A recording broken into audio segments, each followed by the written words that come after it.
बिस्मिल्लाहिर्रहमानिर्रहीम। आज हम लोग पढ़ेंगे हाउ टू रीड न्यूज़पेपर। आज हम लोग देखेंगे वो टेक्निक देखेंगे जिसके ज़रिए से न्यूज़पेपर कैसे पढ़ा जा सकता है किसी भी कॉम्पिटिटिव एग्ज़ाम के लिए।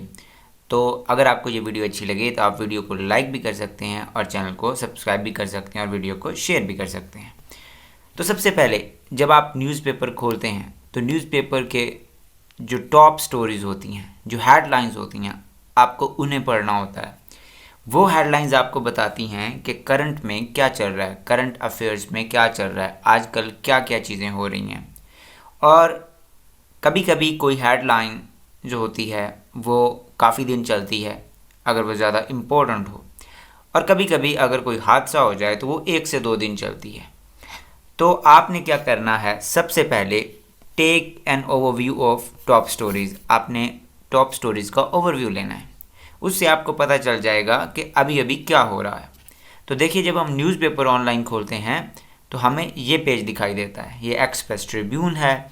और एक्सप्रेस ट्रिब्यून में अभी अभी क्या है, nearly 50 killed, over 100 injured as 2 passenger train collide in Sindh Ghotki district. Okay, so ये एक टॉप स्टोरी है। उसके बाद इन चीज़ों को आपने एक शैलो ओवरव्यू लेना होता है, इन सारी हेडलाइंस का आपने शैलो ओवरव्यू लेना होता है। और उसके बाद क्या करते हैं, आप नीचे मूव कर देते हैं। अगर आपको कोई अच्छी लगे, ये ज़्यादा इम्पोर्टेंट लगे, जो इकोनॉमी से मुतल्लिक हो, जो सिक्योरिटी के मुतल्लिक हो, कोई टॉपिक हो, आप उसको डिटेल में भी पढ़ सकते हैं, जो आपको लगे कि ये मैं इस्तेमाल कर सकता हूँ किसी भी एग्ज़ाम में, या ये मेरे लिए फ़ायदेमंद हो सकता है।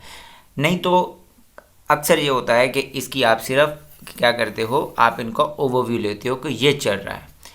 उसके बाद जो मेन चीज़ न्यूज़पेपर में पढ़ने वाली होती है वो क्या है, वो ओपिनियन और एडिटोरियल्स होते हैं। ओपिनियन एंड एडिटोरियल, ये प्राइमरी 6 आर्टिकल्स होते हैं। दे आर 6 आर्टिकल्स, और ये वहाँ पे होते हैं न्यूज़पेपर के अंदर। Read which are relevant.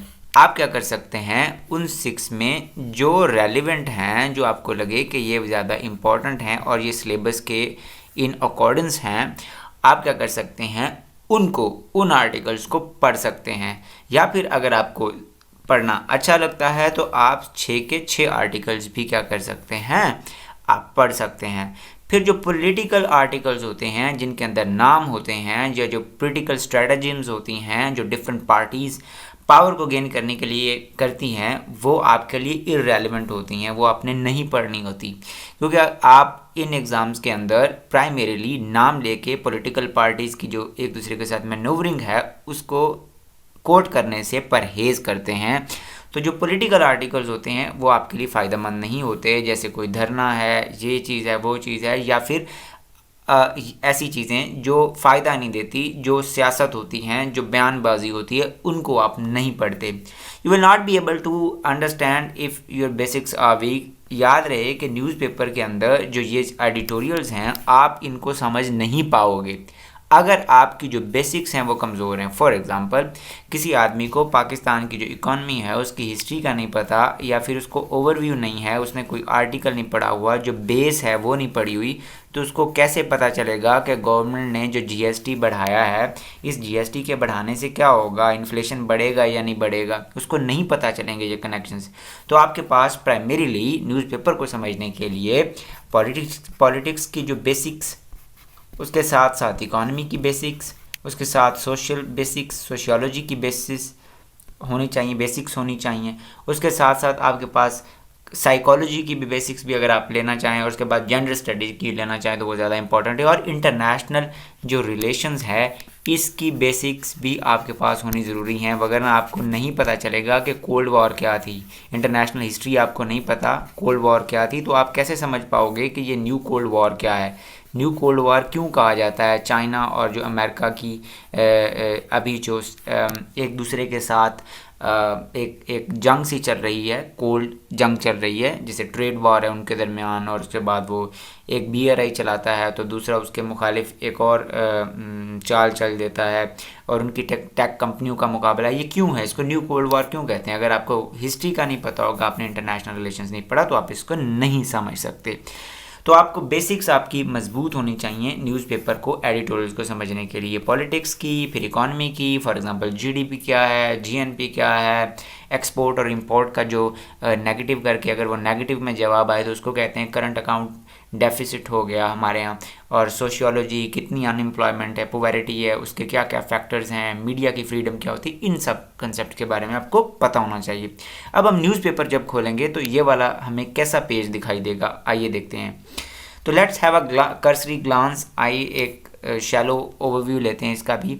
तो ये 6 आर्टिकल्स हैं। सबसे पहले hosting world environmental day, Pakistan ने अभी भी इन्वायरमेंटल डे को होस्ट किया है, तो ये हमारे लिए बहुत बड़ी अचीवमेंट है कि हमने इसको होस्ट किया, हमारा पॉजिटिव इमेज जाएगा। और उसके बाद दुनिया ने हमें क्या किया है, एक्नॉलेज किया है हमारी एफर्ट को, जो हम क्लाइमेट चेंज को टैकल करने के लिए पुट कर रहे हैं। क्लाइमेट चेंज को हम जो एफर्ट्स पुट कर रहे हैं उसको टैकल करने के लिए, फॉर एग्जांपल हमारा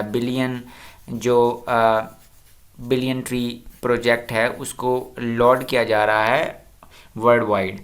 उसके बाद गुड बाय एसपीएससी, ये मैंने नहीं पढ़ा, तो ये भी एक आर्टिकल है। इसी तरह से पेंशन रिफॉर्म्स के बारे में क्या है, पेंशन रिफॉर्म्स के बारे में कि सिंध गवर्नमेंट की एक माली मुश्किलात आने वाले वक्त में बढ़ सकती हैं। क्यों? क्योंकि जो आने वाले वक्त में ये कहा जा रहा है 2025 तक सिंध गवर्नमेंट की जो पेंशन में जो पैसे वो देते हैं वो बढ़ जाएंगे, पेंशन में जो वो पैसे देते हैं बढ़ जाएंगे जितने वो पैसे सैलरी में देते हैं लोगों को।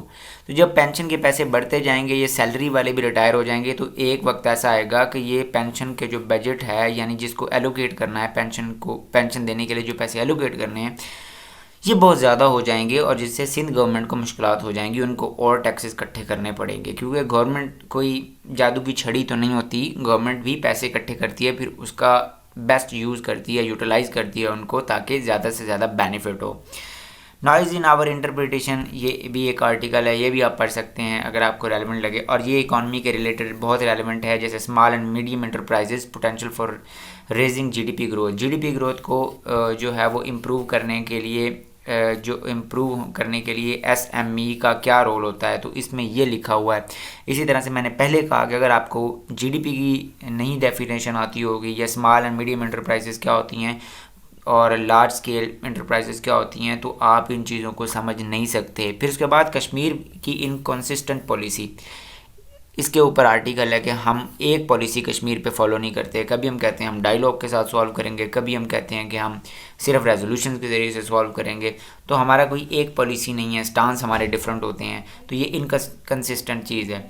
तो अगर आपको कश्मीर के बारे में क्या होगा वो नहीं पता होगा, इसकी हिस्ट्री नहीं पता होगी, इसके पॉसिबल सॉल्यूशंस की हिस्ट्री आपको नहीं पता होगी कि एक ओवन डिक्सन प्लान आया था, उसके बाद इंडिपेंडेंट कश्मीर के बारे में कहा जाता है कि कश्मीर को इंडिपेंडेंट कर दिया जाए। तीसरा ये कहते हैं कि जनाब इसको ट्रस्टशिप काउंसिल में दे दिया जाए।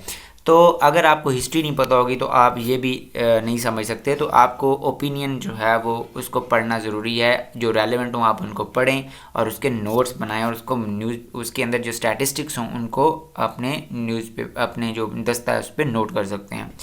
Take notes of relevant facts and figures and use in your life, उसको अपनी ज़िंदगी में इस्तेमाल करें। मिसाल के तौर पे अगर आप इकॉनमी का एक टॉपिक पढ़ रहे हैं और उसमें लिखा हुआ है कि पाकिस्तान की जो एक्सपोर्ट्स हैं वो 22 बिलियन डॉलर्स के इक्वल हैं, 22 बिलियन डॉलर्स के, ठीक है, और पाकिस्तान की जो इंपोर्ट्स हैं वो 44 बिलियन डॉलर की हैं, ठीक है, तो रेमिटेंसेज इतनी है हमारी। तो ये जो फिगर्स हैं जब आप इनको अपने पैराग्राफ में कोट करते हो तो आपका जो आर्गूमेंट होता है वो क्या हो जाता है, वो स्ट्रॉन्ग हो जाता है, रादर देन सिर्फ बातें करने के। जब आप बातें करके पेपर में आ जाते हो कि एक्सपोर्ट कम है, इंपोर्ट ज़्यादा हैं, तो हमारा करंट अकाउंट डेफिसिट है, तो अगर आप ये कोट करोगे, ये आपको न्यूज़पेपर से मिलेंगी, करंट में जो चल रही हैं वो आप इस तरह से कोट कर सकते हो। फिर उसके बाद कल एक आर्टिकल आया हुआ था, स्ट्रेटेजिक थिंकिंग जो है वो हमारी क्या है, उसका फुकदान है। स्ट्रेटेजिक थिंकिंग का हमारे पाकिस्तान में फुकदान है। तो उससे मुझे ये पता चला, अब आप भी पढ़ते तो आपको भी पता चलता कि एक आपको पॉइंट मिल जाता है। कभी भी आपने किसी भी सवाल के अंदर जवाब में लिखना हो कि हमारी जो लीडरशिप है ये इनएप्ट है, लीडरशिप हमारी इनएप्ट है, तो वो न्यूज़पेपर का जो एक आर्टिकल था वो आपको इतना अच्छा मवाद देता है कि आप सोच नहीं सकते। लीडरशिप इनएप्ट है, तो इस पैराग्राफ में ये वाला जो कल ओपिनियन में आया था वो ये कहता था कि हमारी जो लीडरशिप है वो पंक्चुअल नहीं है, वो फार साइटेड उसकी जो है अप्रोच है वो नहीं होती, वो शॉर्ट टर्म्स गेंस को देखते हैं, वो गुड गवर्नेंस के ऊपर फोकस नहीं करते, वो क्या करते हैं, वो लॉर्ड्स के ऊपर रिलाई करते हैं। तो इस तरह से आपको ये जो 6 ओपिनियन के पेज हैं वो आपको मदद कर सकते हैं पेपर्स के अंदर। What is frivolous in the newspaper, newspaper में फ्रिवलस क्या होता है, बिल्कुल फजूल चीज़ क्या होती है। शोबिज़ की जितनी भी बातें होती हैं वो फजूल होती हैं, आपने उस पर टाइम ज़ाया नहीं करना। स्पोर्ट्स का सेक्शन बिल्कुल फजूल होता है, टाइम कंज्यूमिंग होता है। अगर किसी को ज़्यादा शौक है और वो नहीं रह सकता पढ़े बिना तो वो इसको पढ़ सकता है। Except technology cross everything, technology में भी कोई इसके सेक्शन में भी कोई अच्छी चीज़ है तो वो पढ़ लें। अगर सिर्फ एलॉन मस्क की बातें क्यों हुई हैं कि उसने मार्केट को ऊपर लेके गया अपनी ट्वीट से नीचे लेके आया तो इसको भी पढ़ने की ज़रूरत नहीं, ये भी रिलेवेंट हो जाता है। फिर लेकिन डू नॉट क्रॉस ब्लॉग जो होते हैं, ब्लॉग्स जो होते हैं ये ज़्यादा इंपॉर्टेंट होते हैं। इसमें जो जियो स्ट्रैटेजिक चीज़ें हो रही होती हैं आजकल के दौर में, जिसके ऊपर सवाल पूछे जा सकते हैं वो यहाँ पे दी होती हैं, तो ये आप पढ़ना आपके लिए बहुत अच्छा होगा। जैसे northern extension of CPEC, ठीक है, northern expansion of CPEC, ये जो है वो आर्टिकल आया हुआ था ब्लॉग्स के अंदर और ये बहुत ही इम्पोर्टेंट है, रेलेवेंट है कि ये जो हमारा सी पैक है ये ऊपर जाएगा, ये कार्स के साथ मिलेगा, फिर ये रशिया के साथ मिल जाएगा और इस तरह से ये एक्सटेंड होता जाएगा। तो ये आपने ब्लॉग्स को क्रॉस नहीं करना। आए देखते हैं हम, ठीक है। ये शोबिज़ की खबर है, इसको आपने नहीं पढ़ना। ये भी शोबिज़ की खबर है, इसको नहीं पढ़ना। ये भी म्यूज़िक है, ये भी नहीं पढ़ना, ये भी नहीं पढ़ना। इनको आप देख सकते हो अगर आप चाहो तो, लेकिन इतनी स्टैटिस्टिक्स याद नहीं रहती।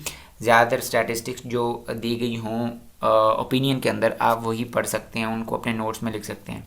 आप नोट्स कैसे बनाने हैं, आप अपना एक दस्ता लो, उसको डेडिकेट करो कि मैंने यहाँ पे करंट अफेयर्स के नोट्स बनाने हैं या फिर मैंने न्यूज़पेपर के नोट्स बनाने हैं, ठीक है। अब उसमें आप ये कर सकते हैं कि आपने आर्टिकल लिखा, आर्टिकल में जो चीज़ें हैं उनको आप यूं करके एक फ्रेमवर्क बना लें 2-3, उसके साथ कर सकते हैं। इस तरह से यूं आप बना रहे हैं कि ये एक चीज़ है, इसके ये 3 इम्पैक्ट हैं अगर किसी आर्टिकल में लिखा हुआ है तो इस तरह से, या आप बुलेट्स की सूरत में लिख सकते हैं ये और जो चीज़ आपको आर्टिकल में नज़र आए कोशिश करें उसकी आप कोट ले लें गूगल से। कोट कैसे, फॉर एग्जांपल करप्शन का आर्टिकल है तो करप्शन की एक कोट आप ले लें और उसको याद करना शुरू कर देंगे। ये कोट आपको पूरी लाइफ में भी बहुत ज़्यादा मदद करेगी अपने आर्गूमेंट को स्ट्रॉन्ग करने में। और कोई भी आप राइटिंग करेंगे, चाहे वो किसी भी किस्म की राइटिंग हो, न्यूज़पेपर के लिए हो, उसके लिए भी आपको हेल्प करेगा। तो ये तरीकाकार आप कर सकते हैं। एक ख़ास अपनी नोटबुक बनाएं और उसके अंदर ये फैक्ट्स वगैरह लिखें। मुझे उम्मीद है कि ये आपको मदद करेगा। दुआ में याद रखिएगा। शुक्रिया।